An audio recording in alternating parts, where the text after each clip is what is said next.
diploma in web development. If you've always had a keen interest in full stack web development, then you've come to the right place. This course has been designed for both beginners as well as experienced web developers who seek a practical approach to web development.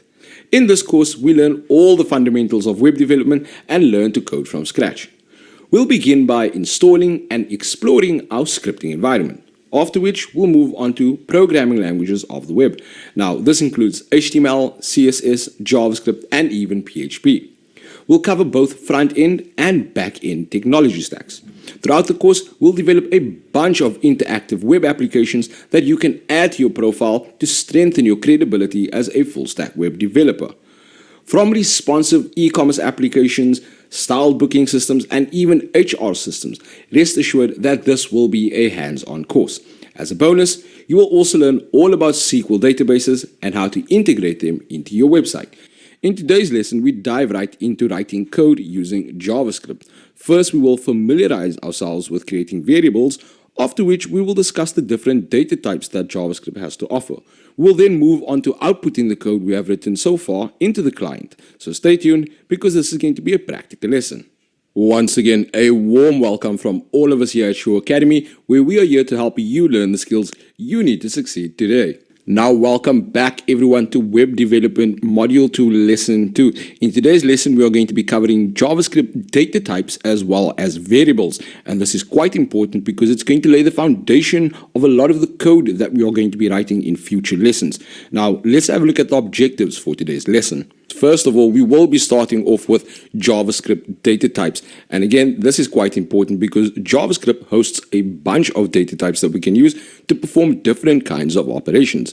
Next, we'll move on to declaring variables inside of JavaScript. And I want you to think of variables for the time being as empty boxes. Okay, variables are containers, if you will. And then moving forward, we'll have a look at displaying our data from either our variables or through using functions and properties and so on. And it's going to be very, very primitive because, again, this is just an introduction session to JavaScript.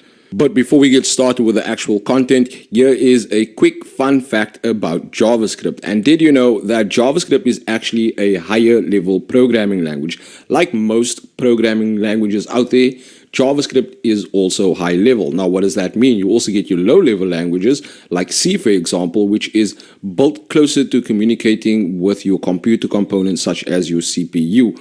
JavaScript, on the other hand, is very loosely typed and is quite dynamic and just makes programming a lot easier. And that is why it is such a favorite programming language among developers.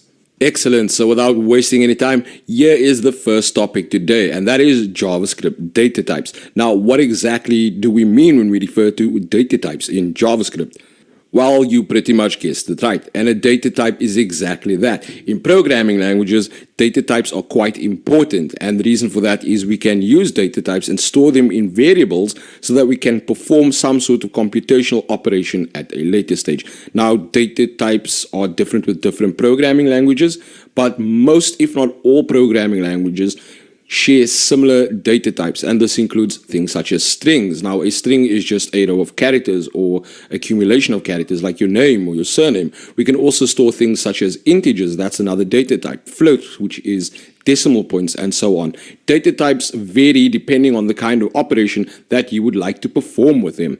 So then, what are some of the data types that currently exist or that comes built in with JavaScript? Well, first of all, we have strings, and a string is just another term for saying one or more characters. And again, this could be a mixture of numbers as well as text, such as your name with your age in it. Okay, we also have integers and floats. Now, integers and floats are generally known as numbers in JavaScript, which is numerical data. Okay, either whole numbers, that being an integer, and floats being your decimal point numbers. We also have booleans, which is a value that is either true or false. I want you to think of it such as that it could be a light switch that could be on or off, for example. Very simple and straightforward, right? But these are extremely powerful when it comes to using them alongside with conditionals. We also have nulls, and a null is intentionally leaving something absent in order to have a empty variable. Okay, I want you to think of it like an empty box. Now, a null is not something that you can use for arithmetic operations such as minus, plus, multiplication, addition, and all of these things. But when we start to play around with nulls later on, you'll see what we mean. And then lastly, we have undefined values or variables. And an undefined variable is a variable that has not been given any sort of data. Okay, this is not the same as a null. And again, it will all make sense as we progress. Now, we also have these things called arrays as well as objects. But these are things we'll cover at a later stage when we start playing around with the more complex data types in JavaScript. Excellent. Now, here are some examples of data types in JavaScript and how we can use them. So in this image over here, what we have in each row is a variable that we are creating, and we are assigning a value to that variable. There is an instance where we are not assigning anything, and that's the undefined. So let's have a look at the first one. In the first instance, we have this variable called number1. We've assigned it a number of 16, or an integer of 16. Now remember, an integer is essentially a number. The same goes to say for the second one, number2. Our variable number2 has a value of 12.2, and this is considered a float, but still as a whole, it is considered a number. And then we have last name, which equals Johnson, and this is a string. And this is what we mean by string. It's basically more than one characters. You can mix and match a string to have characters as well as numbers, and I'll show you an example of this shortly.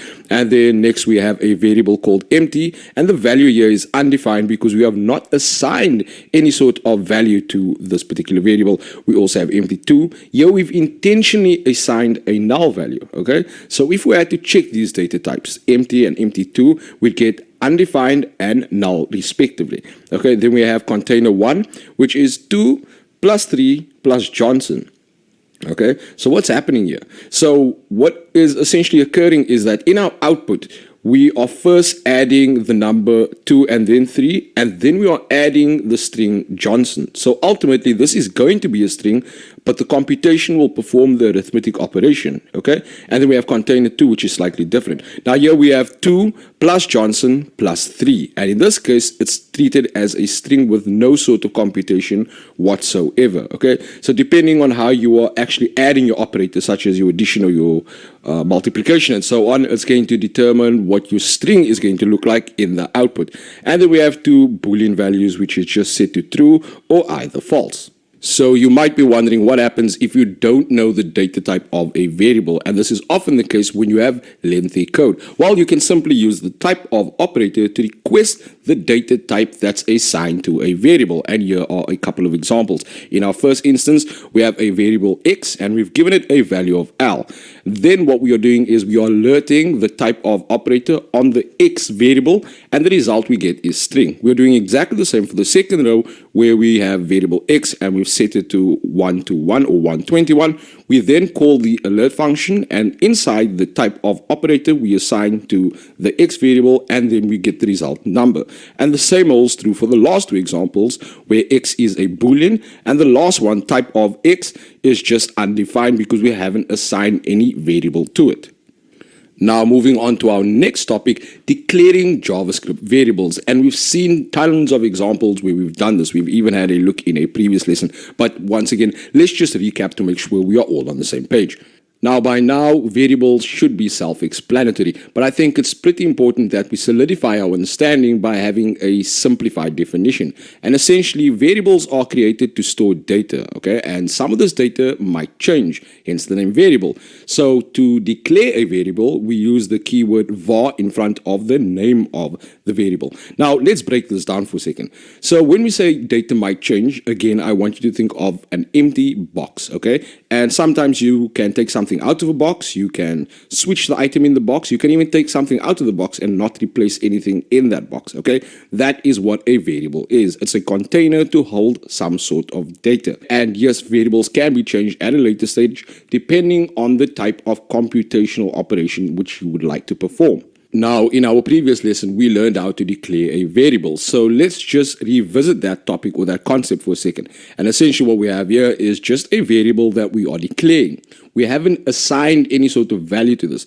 And how we do this is we use the keyword var, which is a reserved keyword in JavaScript, and then followed by the name of the variable. In this case, my variable. And keep in mind, it's important that we always stick to camel case. Wonderful. So then what is this notion of assigning a value to a variable? Well, in programming, just like in algebra, for example, you could use variables in an expression. So you could say 1 plus 1, or you could say my variable 1 plus my variable 2 equals some sort of number. So you might want to get the total value of the two variables after adding them. And that's what we've done in this example over here. We have a variable called price1, we've set it equal to 5. We have a variable called price2, we've set it equal to 6. And then we have this variable called total, which is essentially price1 plus price2. And the total variable, or the variable named total, will have the sum of the two variables we created on top. Now, before we wrap up this session, let's have a look at what's coming up in our next lesson, lesson 3. In our next lesson, we explore the use of operators in JavaScript. Operators are an excellent way to perform arithmetic computation. It's also a core part of implementing conditional logic in our code. So come prepared with your thinking hats and be prepared for some basic algebra. Now for our very final topic for today, displaying data in JavaScript. And following this, we'll actually have a practical which will cover this exact topic. Now, when we refer to displaying data in JavaScript, what we essentially mean is displaying data in the client, otherwise known as our browser. And in JavaScript, we can easily store data in variables. We know this, but then what would be the point of that, right? So we do this so that we can actually work with that data and display that data in our client using the built-in mechanisms that come with our browsers. And this includes things like console logs and so on. But let's have a look at some basic approaches that we can use to display data from variables. And here is a list of a couple of those basic approaches that we can use to display data using those built-in mechanisms. First, we have the console log, which comes built in with our browser, and I'll demonstrate this in the practical following these couple of slides. And then we also have the alert system, which just alerts to the user like a pop-up. We also have the confirm system, which takes in some sort of input, and usually this would be a false or a true value that will be taken in, okay, a Boolean value if you can remember correctly. And then lastly, we have the prompt system, which also accepts user input in the form of more flexible characters such as strings or numbers and so on.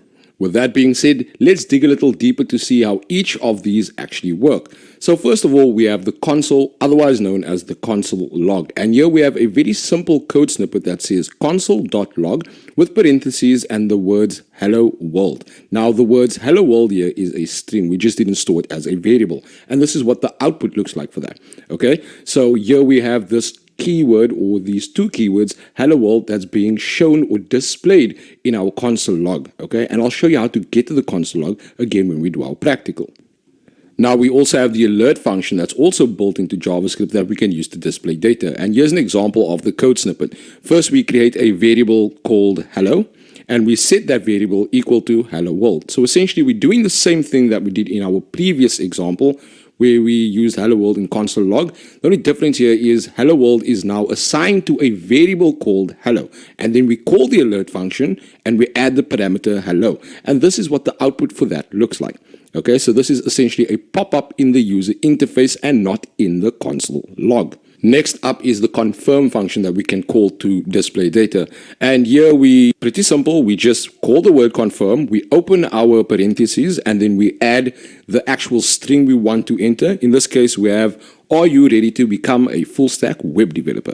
And then we close off the parentheses with a semicolon at the end. Okay, and this is what the output looks like for that. Now here it's slightly different because in our previous example, we only had this option of okay. In this example, in our user interface, we can say okay or we can cancel. Here we are either passing a true value or a false value. Again, otherwise known as a Boolean. And then last but not least, we have the prompt function. And this works very similar to the confirm function. The only difference here is the user input is more flexible. So we call this function prompt, we open the parentheses, and we supply that exact same string, are you ready to become a full stack web developer?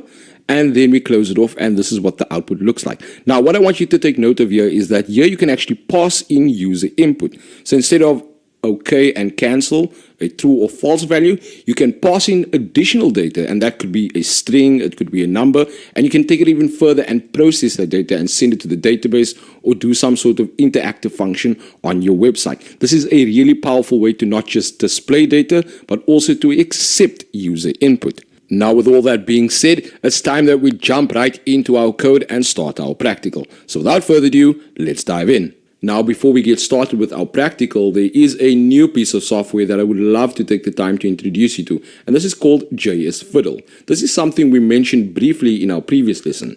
So what exactly is JS Fiddle then? Well, as stated here, it's a code playground. You can also think of it as a sandbox to test your JavaScript code. And this is quite fitting for what we want to achieve in this practical, especially because we are strictly going to be working with JavaScript. So for the time being, we will not be touching on HTML as well as CSS. We'll be working with JavaScript in isolation of those languages. And the nice thing about JS Fiddle is that it's an online IDE, unlike Atom that we used to, which means it's a cloud platform. Okay, so in the event that you really want to test your code in a robust manner, I would strongly suggest using JS Fiddle. Now let's actually take a second to explore the UI of JS Fiddle to see what we are going to be getting into. Also, if you want to find it online, you simply just run a search on JS Fiddle and it should be the first option that comes up. So if I click on this, it's going to take me straight to the user interface. Give it a second to load. Now, first of all, we have a block for HTML code over here. We've got a block for CSS code. We've got a block for the result that's going to be outputted as we write our code. And we've got a block for JavaScript code. Now, we will not be working with the HTML block and we will not be working with the CSS block. What we will be working with is this JavaScript block over here. Also, you do want to make sure that your settings over here is set to JavaScript, no library, pure JS, or otherwise known as vanilla JS, because this is the only window we are going to be working with. And now that we've gone through all the admin, we can actually start writing our code. Now, the first thing we are going to be working with is outputting data using the console log. Okay, so I'm going to write my first line of code over here, console.log, and this is simply a method as per our discussion in outputting data. And I'm going to do something simple, something relatable. I'll say hello world. Okay, let's just make sure I've got sentence case. So what's going on over here before we even run this code? What we are doing here is we are accessing the console.log method and we are providing a string parameter. So also very, very important when working with strings, you always want to ensure that you are including them in quotation marks over here. Okay, double quotation marks. So if I run this code now, it's going to throw an error, which I'm not going to do. But if I cut this out, and let's just add those quotation marks again, you want to have double quotation marks when you are working with strings. This way, the system recognizes this as a string and this as a function. Okay, strings are sensitive in the sense that you must always include your quotation marks. Now, if I run this code, you can simply just click the run button over here. Nothing is going to happen. Okay, you would expect something to happen in the result block. This result block over here is reserved for using HTML, CSS, as well as JavaScript. But given that we are not working with HTML and CSS at all, we will never get any sort of result over here. The result, in fact, works differently. If you right-click anywhere in your browser, I'm working with Chrome in this case, and if I go to inspect over here, then what I'll get is a bunch of code over here and all of this. We don't have to worry about this for now. We'll inspect these things in future. What you really want to be visiting is this console tab over here, okay? This is an element of the client window. It's an object of the client window. So what we're saying is, object of the client window, I want you to log something for me. And what is that thing that I want you to log? Hello world. So I'm calling a function and I'm providing the recipe or the ingredients for what I want to pass through this method or function, and I want it to be displayed. So where do I find that? Over here.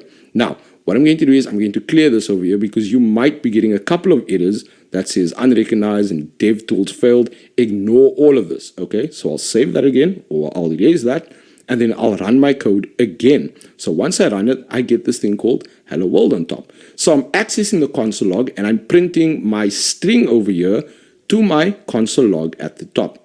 Now, this is quite important because we will be working with the console log quite often. What we can also maybe do is just increase the font size of all of this. So let's have a look. We can simply go zoom. That way it appears just like, so the code should be visual. It should be viewable, okay? I think that's a good size moving forward. Now, the next thing I'm going to do is I'm going to work with a variable here because I've simply passed this thing in here, which is not always ideal. Let's jump into variables. So I'm going to create a variable here at the bottom with the keyword var. Remember, this is how we create variables. And I'm simply going to name this variable hello.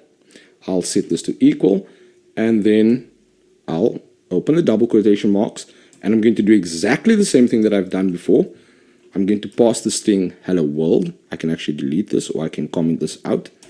Commenting out uses /, 2 / for single line comment, okay? And I'll say, I'll just add my semicolon over there, and then I'll do exactly the same thing. Console.log, open my parentheses, because this is where I want to pass that recipe, that ingredient for this function to actually work, okay? And I'll say hello. Now, you'll notice I'm not saying hello world like I did on top over here. I'm saying hello. Why? Because I've created a variable named hello, and I've stored this string in my empty box called hello. Okay, so therefore it's no longer an empty box. Now what I can do is I can simply call console.log and then pass the variable instead of passing hello world. Let's see what we actually get. So I'll clear my console once again. I'll hit run, and I'm getting the exact same result. Now, just to make sure the result that I'm getting is this hello variable I created over here, let's say hello world again, okay, for emphasis. So what I'll do is I'll clear on top, I'll run it again, and I'm 100% sure that the variable is actually being stored and called over here. Wonderful stuff. Now let's move on to something slightly more complex. Now the next thing I'm going to do is I'm going to be working with the alert function. Okay, so I'll delete this over here. I'll maintain my variable. I'll delete the console.log function. So I'll just paste this to the top maybe. So I've maintained my variable hello, which has a value assigned of hello world again. Now, how do we work with alerts? Much like we did in the slides previously. So I'll say alert. I'm calling the function alert, but the function needs a parameter. It needs an ingredient to work. So I'll simply pass in hello, and then I'll hit run at the top, and I've got a pop-up instead of my console log over here. I can actually clear that, okay, because I don't need it anymore. Great stuff. Now what happens if I mess up my wording? Okay, this is quite important. This is a very important concept to understand. I can actually, let's click OK. I can actually change this to a capital H, and I can change all of these to capitals if I wanted to. But here again, I'm trying to prove a point. Now, if I hit run, I'm getting an error and no output whatsoever at the top. So why is this? Hello is not defined. So I've created the variable hello, but I've created it in such a manner, in a case-sensitive manner, where it's all small caps. But here I'm calling it with sentence case. Okay, so I've never created this variable called hello with sentence case where the first letter is capitalized. Okay, so therefore it's not recognizing it, and therefore it's giving me this error that says not defined.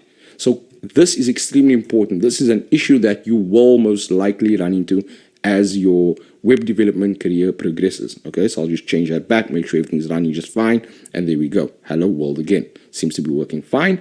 I'll clear my error at the top. Now, what if I wanted to do something slightly more complex? I could easily do that by using concatenation. Just to make it slightly more interactive, I'm going to delete all of my code over here, and I'm going to create a new variable called my name. Remember, camel case, very important.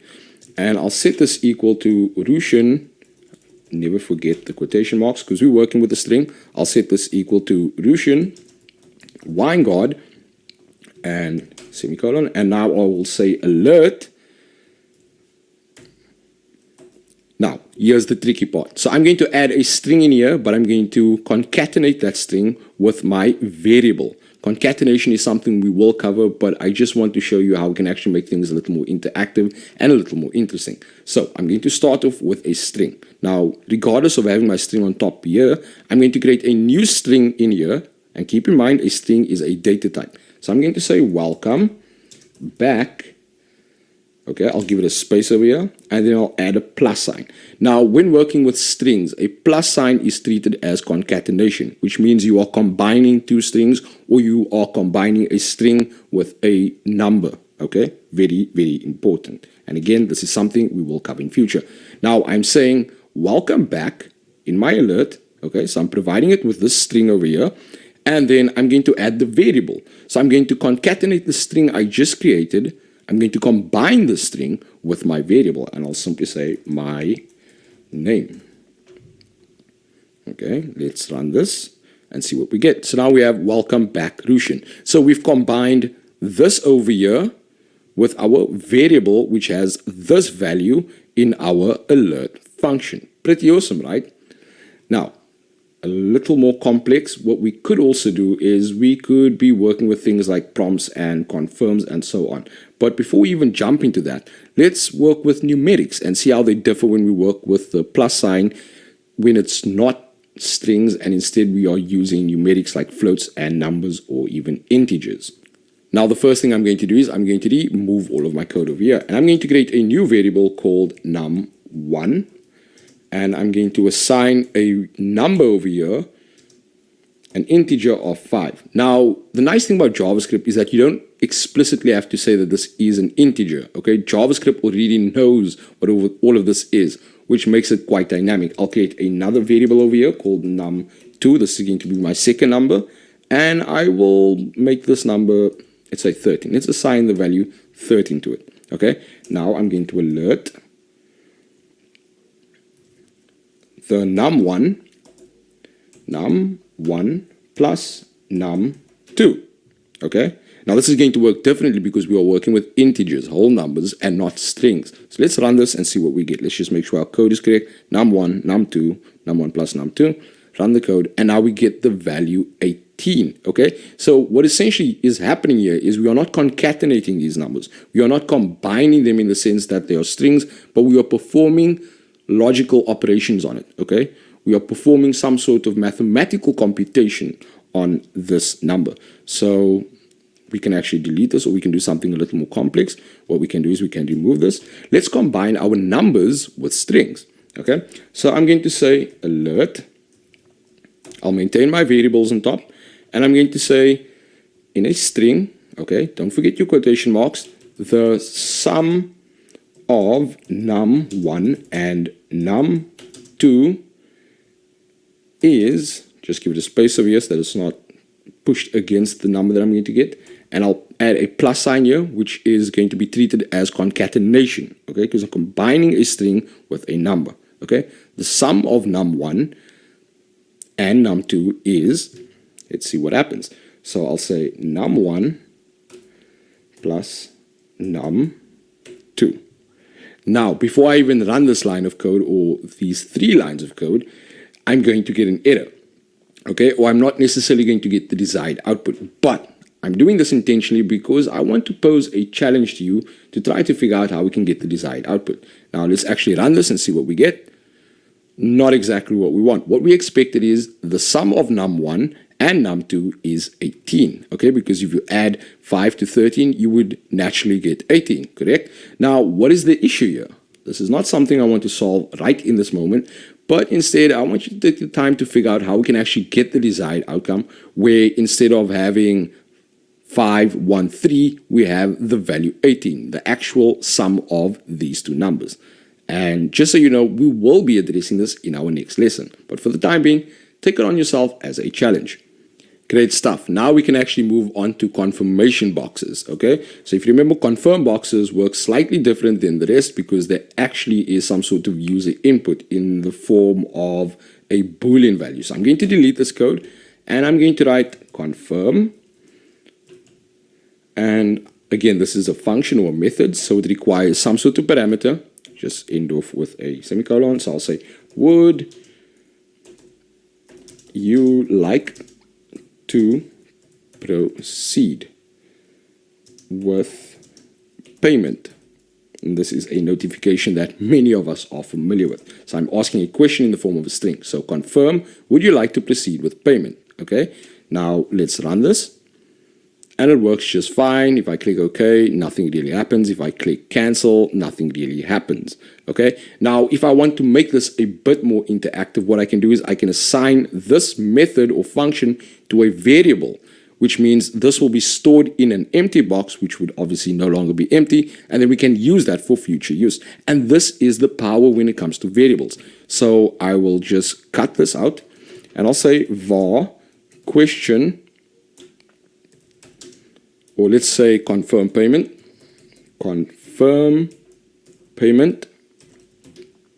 Okay, then I will assign, let's just make sure I spelled this correctly. Lovely stuff, I did. So then I will assign this confirm, the one that I just cut, I will assign that to a variable. Okay, so now whatever the user passes in here is going to be stored in this variable. And then what I can do is I can say alert, and please alert whatever the result is of confirm payment. So I can say confirm payment. Okay, let's make sure the code is correct. So I've got my variable, I've set it to this confirm method over here, and let's actually just increase this over here so that it looks like a full sentence, and let's just give it a bit of space. I am quite pedantic when it comes to the format of my code. You will have to forgive me for that. Now I'll run my code and see what happens, because previously we did not get any sort of output. So if I run this, would you like to proceed with payment? If I click OK, it's going to say true. Okay. If I run this again and I say cancel, it's going to say false. So what's happening here? So when I run the code, these two buttons over here hold specific values, either true or false, which means it's a Boolean value. Okay, and again, Booleans are really, really awesome, and they work particularly well when it comes to conditional logic. So again, we can capture the user's response. It would either be true or it would either be false. Now, if we are looking for something slightly more flexible, we can work with prompts. Okay, so I'll delete the code over here, and I will start typing out my new function, which is prompt. Okay, this is just another way of displaying data. And I'm going to copy and paste what I have. And the question that I have here is slightly different from the previous one. So open my quotation marks, paste the question. Are you ready for a brand new day of possibilities? Well, I definitely am. So if I run this code and I click OK, or if I type in a bunch of gibberish, whatever the case is, nothing is going to happen. Okay. But what can I do to avoid this? What can I do to make this more flexible? Again, just like with the confirm box that we were working with earlier, we can actually assign this to a variable. So I'm going to cut this out, and I'm going to create a new variable called question equals whatever the result is of the prompt that the user passes in. Okay, and again, this is a lot more flexible than working with a confirm box. So what I'll do next is just bring this over here. Just space that out, and I'm going to say alert whatever the user passes in as a result. Now previously with confirm we could only go with true or false, or OK and cancel, okay, which is not always ideal. So what I'll say is alert the question, okay, alert the result of whatever the user passes in. So if I run this over here, are you ready for a brand new day? Yes, I am. And if I click that, it's going to give me the response that I passed in. Yes, I am. We can take it a step further and we can pass it into an alert, and we can even do a console log. So I'm going to say console.log,